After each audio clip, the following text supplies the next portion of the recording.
Selamat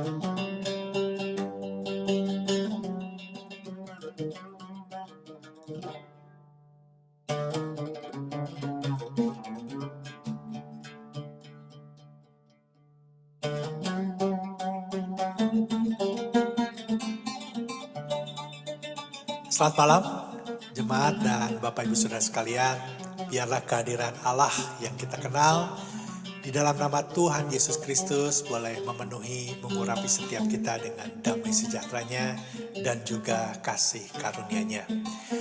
Serta biarlah Allah Roh Kudus memenuhi setiap kita juga dengan sukacitanya, dengan kekuatan, dengan penghiburan dan semangat di dalam mengiring jejak langkah Kristus.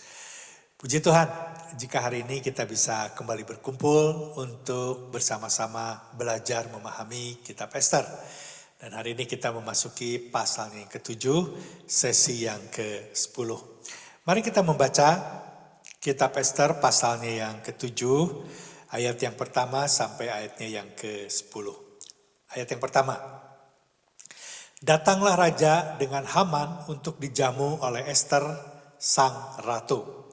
Pada hari yang kedua itu, sementara minum anggur, bertanyalah pula raja kepada Ester, "Apakah permintaanmu, hai Ratu Ester? Niscaya akan dikabulkan, dan apakah keinginanmu? Sampai setengah kerajaan sekalipun akan dipenuhi." Ayat yang ketiga, maka jawab Ester sang ratu, "Ya raja, jikalau hamba mendapat kasih raja, dan jikalau baik pada pemandangan raja, karuniakanlah kiranya kepada hamba nyawa hamba atas permintaan hamba dan bangsa hamba atas keinginan hamba. Karena kami, hamba serta bangsa hamba telah terjual untuk dipunahkan, dibunuh dan dibinasakan. Jikalau seandainya kami hanya dijual sebagai budak laki-laki dan perempuan, niscaya hamba akan berdiam diri. Tetapi malapetaka ini tiada taranya di antara bencana yang menimpa raja. Maka bertanyalah Raja Ahasuerus kepada Ester sang ratu, "Siapakah orang itu dan di manakah dia yang hatinya mengandung niat akan berbuat demikian?" Ayat yang ke-6, lalu jawab Ester, "Penganiaya dan musuh itu ialah Haman, orang jahat ini." Maka Haman pun sangatlah ketakutan di hadapan raja dan ratu. Lalu bangkitlah raja dengan panas hatinya daripada minum anggur dan keluar ke taman istana. Akan tetapi Haman masih tinggal untuk memohon nyawanya kepada Ester sang ratu, karena ia melihat bahwa telah putus niat raja untuk mendatangkan celaka kepadanya. Ketika raja kembali dari taman istana ke dalam ruangan minum anggur, maka Haman berlutut pada katil tempat Ester berbaring. Maka titah raja, "Masih jugakah ia hendak menggagahi sang ratu di dalam istanaku sendiri?" Tak kala titah raja itu keluar dari mulutnya, maka diselubungi oranglah muka Haman. Ayat yang ke-9, sembah Harbona, salah seorang sida-sida yang di hadapan raja. Lagi pula tiang yang dibuat Haman untuk Mordekai, orang yang menyelamatkan raja dengan pemberitahuannya itu, telah berdiri di dekat rumah Haman, 50 hasta tingginya. Lalu titah raja, "Sulahkan dia pada tiang itu." Ester pasal yang ke-7 ayat yang ke-10, kemudian Haman disulahkan pada tiang yang didirikannya untuk Mordekai. Maka surutlah panas hati raja. Berbahagialah setiap kita yang hatinya rindu membaca, merenungkan, dan melakukan kebenaran firman Tuhan. Mari kita berdoa bersama-sama untuk memohon pertolongan Allah Roh Kudus di dalam kita belajar malam hari ini. Mari kita berdoa. Bapa, kami percaya hanya Engkau satu-satunya yang dapat menolong kami untuk kami boleh memahami kebenaran firman Tuhan yang akan kami dengar sama-sama di dalam kitab Ester pasal yang ke-7 ayat yang pertama sampai ayat yang ke-10. Biarlah Engkau yang menyucikan hati kami, Engkau yang menguduskan hati kami, untuk kami boleh memasuki hadirat-Mu, dan kami berdoa biarlah Engkau yang membukakan telinga mata rohani kami, untuk kami boleh melihat kebenaran ini, dan Kau berikan keberanian kepada kami untuk kami melangkah dengan iman, melakukan kebenaran-kebenaran firman Tuhan ini di dalam kehidupan kami, sehingga nama-Mu dimuliakan. Terima kasih Tuhan, di dalam nama Yesus kami berdoa dan mengucap syukur. Sama-sama katakan, Amin. Bapak Ibu Saudara, mungkin kita sudah sering mendengar bahwa ada banyak orang yang melakukan bunuh diri di tiang gantungan. Tetapi mungkin jarang sekali kita mendengar atau membaca di mana ada seseorang yang mendirikan tiang gantungan untuk orang yang dia benci. Dia akan membunuh orang itu di atas tiang gantungan. Tetapi kenyataannya justru tiang gantungan yang dia buat justru digunakan oleh dirinya sendiri.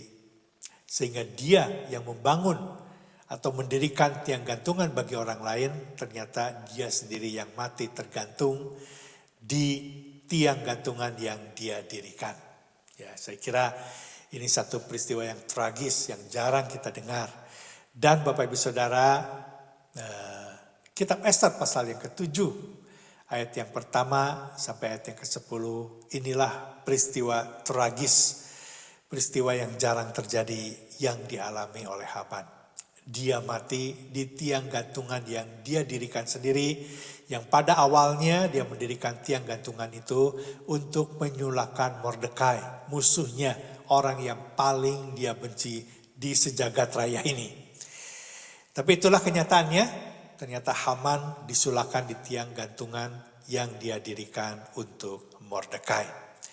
Sekali lagi, inilah kisah tragis yang terjadi di pasal 7 ini. Ya, kita masih ingat bahwa di pasal yang kelima, Haman mendirikan tiang gantungan untuk menyulahkan Mordekai. Tetapi di pasal yang ke-7 justru tiang gantungan yang dia dirikan untuk Mordekai ternyata digunakan oleh raja untuk menyulahkan dirinya. Bagaimana kisah ini terjadi sesungguhnya?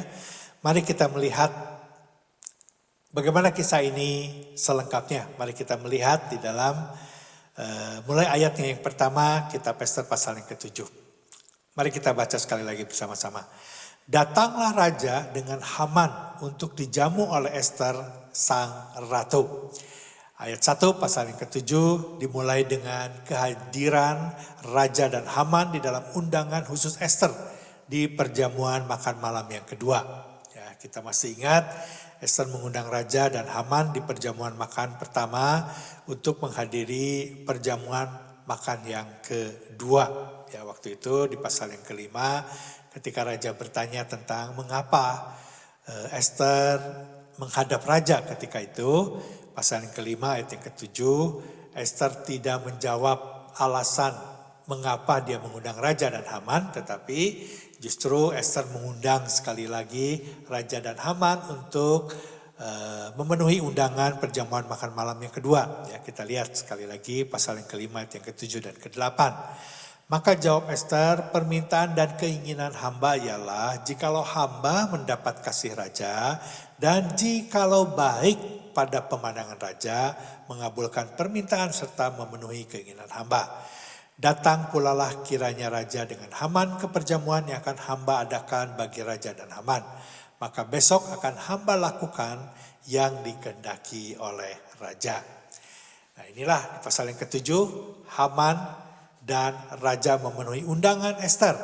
Ya, ayat yang kedua, pada hari yang kedua itu sementara minum anggur bertanyalah pula raja kepada Ester, apakah permintaanmu hai Ratu Ester? Niscaya akan dikabulkan, dan apakah keinginanmu sampai setengah kerajaan sekalipun akan dipenuhi. Kita bisa menyimpulkan Bapak Ibu Saudara bahwa perkataan raja ini membuktikan bahwa Ester adalah satu-satunya orang yang paling dicintai, dikasihi, dan dipedulikan oleh raja. Di seluruh isi istana raja, Esterlah pribadi yang menjadi prioritas bagi raja. Sehingga dia mengatakan setengah dari kerajaan ini pun kalau sampai Ester mau dia akan berikan. Artinya Ester memiliki prioritas utama di dalam hati raja. Ya, ketika mendengar perkataan raja ini, Ester menjawab ayat yang ketiga dan ayatnya yang keempat. Maka jawab Ester sang ratu, ya raja, jikalau hamba mendapat kasih raja, dan jikalau baik pada pemandangan raja, karuniakanlah kiranya kepada hamba nyawa hamba atas permintaan hamba, dan bangsa hamba atas keinginan hamba. Ayat yang keempat, karena kami, hamba serta bangsa hamba telah terjual untuk dipunahkan, dibunuh, dan dibinasakan.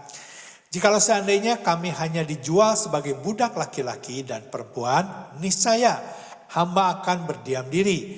Tetapi malapetaka ini tiada taranya di antara bencana yang menimpa raja. Bapak Ibu Saudara jemaat sekalian, ketika kita membaca jawaban Esther ini terhadap pertanyaan raja, kita bisa menyimpulkan bahwa bagi Esther yang terutama bukan harta. Ya, tetapi Esther menyampaikan langsung bahwa yang terutama adalah kehidupannya sendiri, yaitu Esther yang terancam akan dibunuh, dan juga kehidupan seluruh bangsa Yahudi. Inilah yang menjadi inti permasalahan yang memang mengapa Esther menghadap kepada raja. Kita melihat Bapak Ibu Saudara bahwa kehidupan nyawa bagi Esther adalah lebih daripada segalanya dibandingkan dengan seluruh kekayaan yang dia bisa dapatkan dari seorang raja. Inilah juga yang seharusnya kita selalu waspadai Bapak Ibu Saudara, bahwa nyawa atau roh kita jauh lebih penting dibandingkan dengan apapun yang ada di alam semesta ini. Ya. Dan kita diingatkan bahwa untuk itulah Yesus mau datang ke dunia untuk mati di atas kayu salib, karena dia mengasihi roh nyawa kita lebih daripada dirinya sendiri maupun dari seluruh ciptaannya. Mari kita lihat apakah jawaban raja ketika mendengar alasan mengapa Esther ingin berjumpa dengan raja, sehingga dia berani mempertaruhkan nyawanya. Ayat yang kelima, maka bertanyalah Raja Ahasweros kepada Esther sang ratu, siapakah orang itu dan di manakah dia yang hatinya mengandung niat akan berbuat demikian? Bapak Ibu Saudara mendengar jawaban daripada Esther, maka raja bertanya siapa yang berani melakukan hal tersebut, yaitu membunuh Esther dan seluruh bangsanya. Kita melihat Bapak Ibu Saudara jemaat sekalian bahwa rasa cinta kasih raja kepada Esther lebih besar daripada membicarakan asal usul Esther. Sehingga raja mengarah kepada siapa yang berani melakukan atau merencanakan pembunuhan tersebut. Ayat yang ke-6, lalu jawab Esther, penganiaya dan musuh itu ialah Haman, orang jahat ini. Maka Haman pun sangatlah ketakutan di hadapan raja dan ratu. Ketika mendengar pertanyaan raja tentang siapa yang akan melakukan atau merencanakan pembunuhan yang sadis dan jahat itu, Esther tanpa ragu-ragu, dia percaya inilah waktunya yang tepat untuk langsung menunjuk Haman bahwa dialah yang sudah merencanakan pembunuhan terhadap Esther dan juga seluruh bangsanya. Dan kita melihat ketika raja mendengar siapa yang akan melakukan atau merencanakan pembunuhan massal ini, ayat yang ke-7, lalu bangkitlah raja dengan panas hatinya daripada minum anggur dan keluar ke taman istana. Akan tetapi Haman masih tinggal untuk memohon nyawanya kepada Esther sang ratu, karena ia melihat bahwa telah putus niat raja untuk mendatangkan celaka kepadanya. Mendengar bahwa Haman, pejabat tertinggi yang paling dekat dengannya, yang paling dia percaya saat itu, yang berencana akan membunuh Esther dan seluruh bangsanya, raja langsung keluar menuju taman istana dan diam beberapa saat di sana. Kita tidak tahu berapa lama. Mungkin 5 menit, mungkin 10 menit, atau mungkin juga setengah jam. Kita tidak tahu, Alkitab tidak menuliskan hal seperti itu. Ya, tetapi saya percaya Bapak Ibu Saudara, ketika Alkitab menuliskan begitu panas hatinya, ada satu kemarahan yang besar. Dan ketika dia keluar, kemungkinan besar dia mulai mengingat-ingat apa yang sudah diputuskan Haman, apa hubungannya dengan dirinya. Kita tahu Bapak Ibu Saudara, raja saat itu adalah, atau Raja Ahasveros adalah raja yang paling berkuasa, yang menguasai begitu banyak wilayah. Saya percaya ada begitu banyak keputusan-keputusan penting yang dia ambil. Dan ada kemungkinan ketika Haman memohon untuk mengeluarkan dekrit atau keputusan untuk membunuh seluruh bangsa Yahudi, mungkin raja juga tanpa sadar. Dia hanya mengikuti apa yang Haman katakan tanpa berpikir panjang. Karena ada begitu banyak keputusan yang dia ambil dan dia mulai mengingat-ingat, inilah mungkin salah satu keputusan yang dia ambil, yang dia setujui ketika Haman meminta dikeluarkannya dekrit tersebut. Mungkin inilah raja merasa dijebak oleh Haman. Namun raja juga menyadari bahwa Haman adalah pejabat yang paling dekat saat itu, yang paling dia percaya. Sehingga ketika raja mendengar hal ini pun sebenarnya raja masih bingung keputusan apa yang harus dia ambil terhadap keputusan Haman tersebut. Kita lihat ya, kebingungan raja ini terjawab dan sehingga dia lebih mudah mengambil keputusan. Ayat yang ke-8, ketika raja kembali dari taman istana ke dalam ruangan minum anggur, maka Haman berlutut pada katil tempat Ester berbaring. Maka titah raja, masih jugakah dia hendak menggagahi sang ratu di dalam istanaku sendiri? Tak kalah titah raja itu keluar dari mulutnya, maka diselubungi oranglah muka Haman. Bapak Ibu Saudara, di zaman itu kalau raja dan para pejabat tinggi, tentu termasuk ratu, ketika mulai memasuki minum anggur, biasanya raja, para pejabat atau Ratu Ester berbaring di tempat di mana yang sudah disediakan sambil minum anggur. Dan ketika raja kembali dari taman istana, dia melihat Haman sedang berlutut dan memegang ujung kaki Ratu Ester. Ya, melihat situasi seperti itu, raja langsung begitu marah. Dia merasa bahwa Haman sedang merendahkan atau menyepelekan baik dirinya maupun Ratu Ester. Sehingga dia memutuskan, ya walaupun tidak dituliskan, kita bisa tahu bahwa hukuman mati bagi Haman diambil oleh Raja Ahasveros. Dan melalui ayat yang ke-8 ini, kalimat terakhir, tak kala titah raja itu dikeluarkan dari mulutnya, maka diselubungi oranglah muka Haman. Jadi kalau orang yang akan diputuskan untuk dihukum mati, biasanya langsung kepalanya diselubungi oleh kain. Dan dituntun dibawa ke satu tempat untuk diberikan hukuman mati. Dan ayat yang ke-9 Bapak Ibu Saudara, sembah Harbona, salah seorang sida-sida yang di hadapan raja. Dia mengatakan, lagi pula tiang yang dibuat Haman untuk Mordekai, orang yang menyelamatkan raja, dengan pemberitahuannya itu telah berdiri di dekat rumah Haman, 50 hasta tingginya.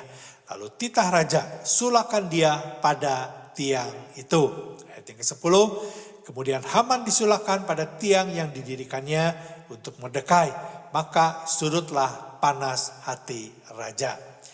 Akhirnya Bapak Ibu Saudara, Haman disulahkan di tiang gantungan yang dia dirikan oleh dirinya sendiri. Ya, yang semula ditujukan untuk Mordekai, tetapi ternyata tiang gantungan itu digunakan oleh dirinya sendiri sebagai hukuman mati yang harus dia terima. Bapak Ibu Saudara, jemaat sekalian, sebelum kita membahas poin penting yang akan kita pelajari melalui perikop atau pasal 7 ini, ketika saya merenungkan perikop ini, tiba-tiba saya diingatkan apa yang dikatakan oleh penulis Amsal di dalam pasalnya yang ke-21 ayat yang pertama. Demikian bunyi firman Tuhan, hati raja bagaikan batang air di dalam tangan Tuhan, dialirkannya kemana ia ingini. Saya percaya Bapak Ibu Saudara, bahwa keputusan yang diambil oleh Raja Ahasveros untuk menyelamatkan Ester dan juga seluruh bangsa Yahudi ini merupakan kedaulatan Tuhan. Tuhan menggerakkan hati raja untuk mengambil keputusan seperti itu. Untuk mengambil keputusan menyulahkan Haman dan juga menyelamatkan Ester dan seluruh bangsa Yahudi. Saya percaya Tuhan berdaulat dan Tuhan juga tidak mengurangi kebebasan atau free will dari seseorang. Tuhan bekerja melalui semua itu dengan hikmatnya yang sulit kita pahami, yang sulit kita mengerti. Dan Bapak Ibu Saudara, Allah yang kita kenal di dalam nama Tuhan Yesus Kristus adalah Allah yang seperti itu yang ada bersama dengan kita. Amin Bapak Ibu Saudara. Mari kita melihat poin-poin penting apa yang bisa kita pelajari melalui perikop ini. Poin pertama yang akan kita pelajari dari perikop ini adalah keberadaan Allah yang transenden. Artinya keberadaan Allah yang melampaui segala sesuatu ciptaannya. Termasuk kita sebagai manusia, keberadaan Allah jauh melampaui apa yang bisa kita pikirkan, apa yang bisa kita mengerti, apa yang bisa kita rasakan tentang Allah. Melampaui segala akal budi pengertian kita. Keberadaan kita sebagai manusia yang sangat terbatas tidak mungkin bisa mengenal atau memahami Allah secara sempurna. Ya. Jika boleh saya bandingkan, juga ini bukan satu bandingan yang bisa menggambarkan keberadaan yang sesungguhnya. Ya. Allah jauh lebih besar dari apa yang akan saya coba gambarkan, yaitu seperti seekor semut yang mencoba memahami sebuah komputer yang sangat canggih. Atau seekor semut bagaimana memahami pesawat terbang yang begitu kompleks. Ya, tentu tidak mungkin bisa seekor semut bisa memahami itu secara keseluruhan. Begitu juga kita tidak bisa mungkin bisa memahami Allah yang melampaui, jauh melampaui keterbatasan kita sebagai manusia. Ya. Pengakuan ini sangat penting karena iman pengharapan kita kepada Tuhan itu sangat tergantung dengan pemahaman akan kebenaran ini. Mengenal Allah yang transenden akan menguatkan iman dan pengharapan kita kepada Allah. Kita akan terus-menerus berharap tanpa pernah lelah dan tetap percaya bahwa Allah sedang melakukan sesuatu. Mengenal Allah yang transenden akan membuat kita sabar menunggu waktunya Tuhan. Mengapa? Karena kita menyadari bahwa Allah adalah Allah yang melampaui segala sesuatu, artinya tidak dibatasi oleh waktu yang merupakan ciptaannya. Allah tidak dibatasi oleh waktu. Kita hidup dari detik kepada detik, menit kepada menit, jam, kepada hari, kepada bulan, dan kepada tahun. Kita tidak bisa balik atau kembali ke hari masa lalu kita. Kita selalu menuju ke depan. Kita bangun di pagi hari dan tidur di malam hari. Kita dibatasi oleh waktu. Dan karena Allah adalah transenden, maka Allah tidak mempunyai malam hari, sore hari, siang hari, atau pagi hari. Allah tidak ditentukan oleh bulan dan tahun. Allah tidak memiliki masa lalu, masa sekarang, dan masa yang akan datang. Allah melihat segala sesuatu secara bersamaan. Sejak alam semesta ini belum diciptakan hingga akhir dari semua kehidupan di alam semesta ini dan kehidupan kekal di surga, semuanya ada di dalam pandangan Allah secara bersamaan. Allah ada di setiap waktu. Begitu pula ketika Allah melihat kita. Allah melihat kita pada waktu yang bersamaan. Sejak kita ada di dalam kandungan, di hari pertama sampai hari ini, sampai kita meninggalkan dunia ini dan sampai selama-lamanya ketika kita menjadi orang percaya kita tinggal di sorga, Allah melihat semua pada waktu bersamaan. Untuk lebih jelasnya, mengapa kebenaran ini sangat penting dan harus selalu kita terapkan di dalam kehidupan kita, kita akan coba melihat kembali beberapa pasal dari kitab Ester ini. Ya. Seandainya kita hanya membaca kitab Ester pasal yang pertama, ya, kita tidak akan pernah tahu mengapa penulis Ester menuliskan tentang raja yang mengadakan perjamuan pesta yang begitu besar dan akhirnya Ratu Wasti dipecat. Kalau kita berhenti sampai pasal 1, kita tidak pernah tahu bahwa dengan berhentinya pasal yang ke-1 itu ternyata Allah memilih Ester untuk menggantikan Ratu Wasti di pasal yang kedua. Dan kalau kita berhenti membaca kitab Ester di pasal yang kedua, kita tidak akan pernah tahu bahwa ternyata ketika Ester ditunjuk menjadi ratu menggantikan Ratu Wasti, ternyata Allah memiliki rencana yang jauh lebih besar, di mana kedudukan itu bisa menyelamatkan bangsa Yahudi dari niat atau rencana jahat Haman yang akan memusnahkan seluruh bangsa Yahudi.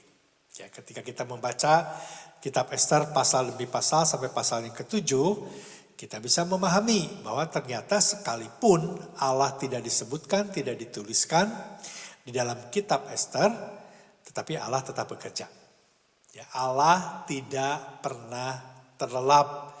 Allah selalu terjaga mengikuti apa yang sedang terjadi atas umat pilihan Allah.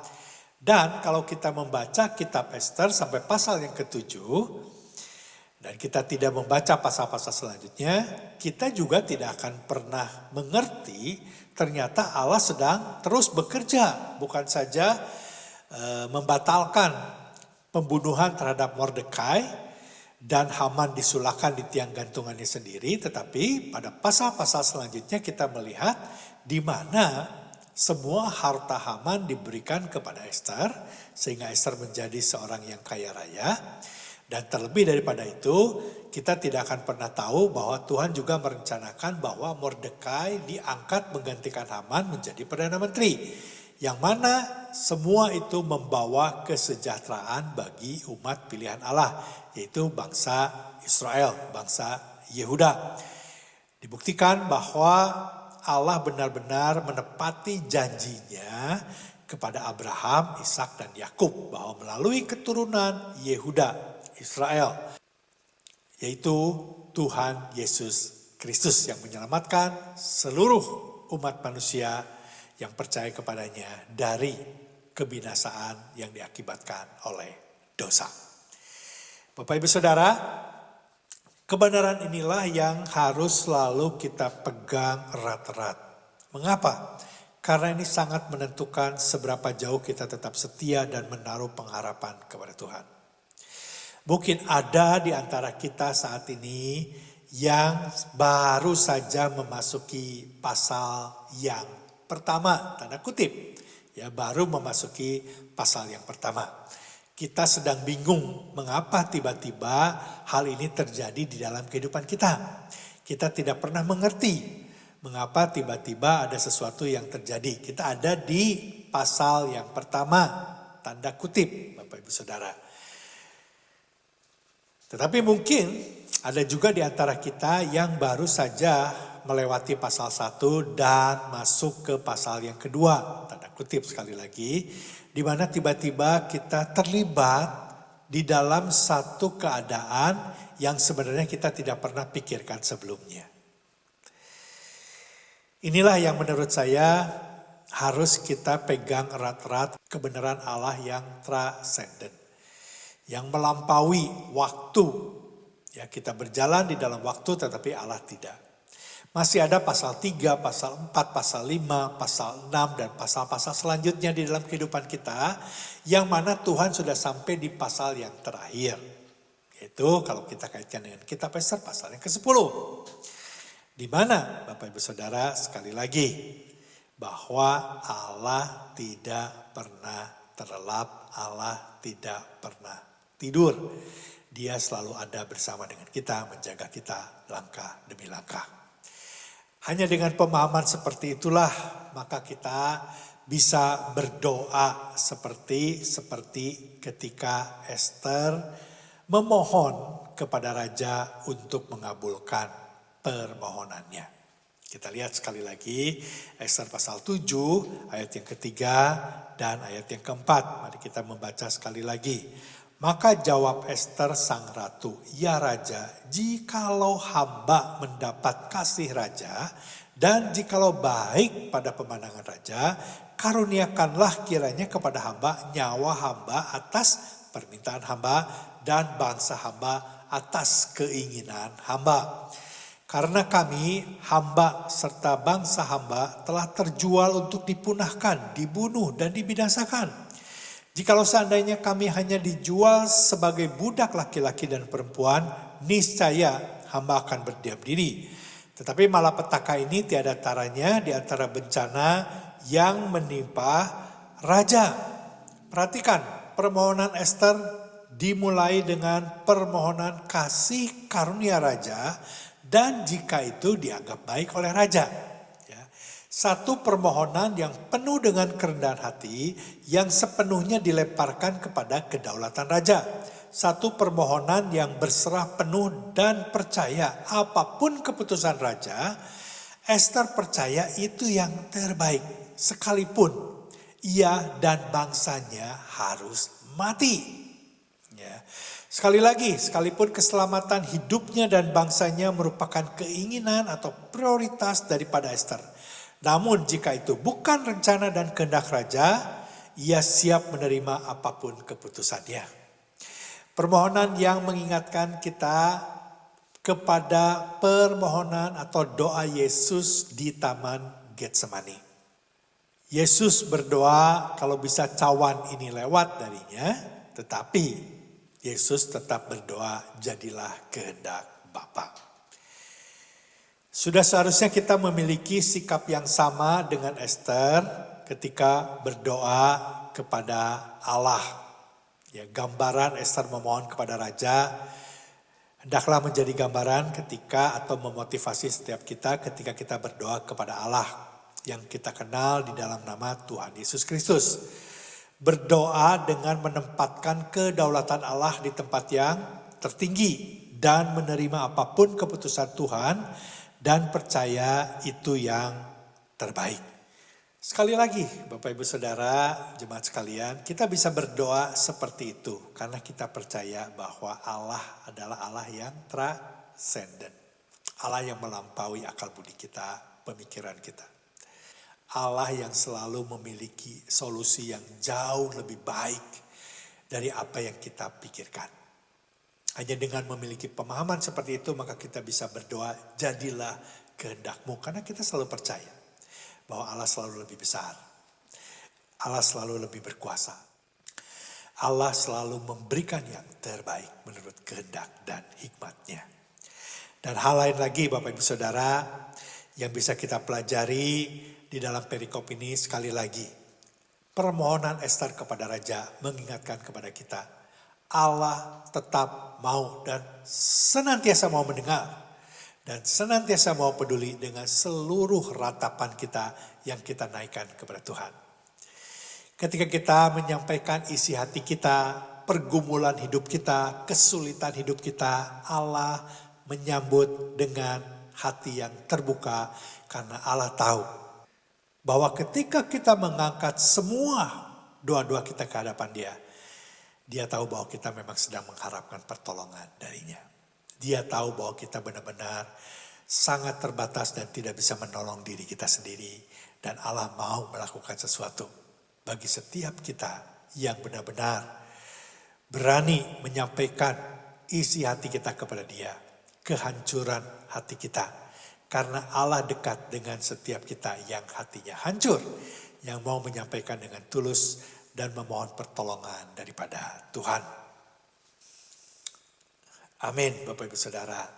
Biarlah apa yang kita sudah dapatkan, apa yang kita sudah terima, pengajaran yang Tuhan berikan di pasal yang ke-7 ini, boleh memotivasi setiap kita sekali lagi untuk kita lebih lagi setiap hari berdoa dan bergantung atau menggantungkan kehidupan kita hanya kepada Tuhan dan terus-menerus menyerahkan masa depan kita kepada Tuhan. Karena kita percaya Tuhan sudah ada di masa depan kita. Amin. Mari kita berdoa. Bapa, sekali lagi kami mengucap syukur karena Kau kembali menguatkan setiap kami ya Tuhan, bahwa kami memiliki Allah yang transenden, Allah yang melampaui segala sesuatu yang Kau ciptakan, termasuk pemikiran dan pengertian kami akan Kau. Kami aman bersama dengan Kau.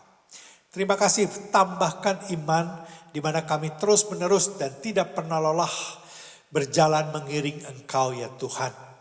Untuk Kau terus pakai sisa hidup kami, Kau urapi, Kau pimpin, pribadi lepas pribadi, keluarga demi keluarga, gereja di mana kami beribadah. Untuk terus menerus menyatakan kebesaran-Mu di tengah-tengah dimanapun kami berada ya Tuhan. Kuatkan iman kami, biarlah melalui semua ini sekali lagi ya Tuhan, nama Tuhan dimuliakan. Terima kasih, kami serahkan sisa hidup kami ke dalam tangan-Mu. Di dalam nama Yesus kami berdoa dan mengucap syukur. Sama-sama katakan, amin. Selamat malam Bapak Ibu Saudara, jemaat sekalian. Sampai jumpa dan Tuhan memberkati.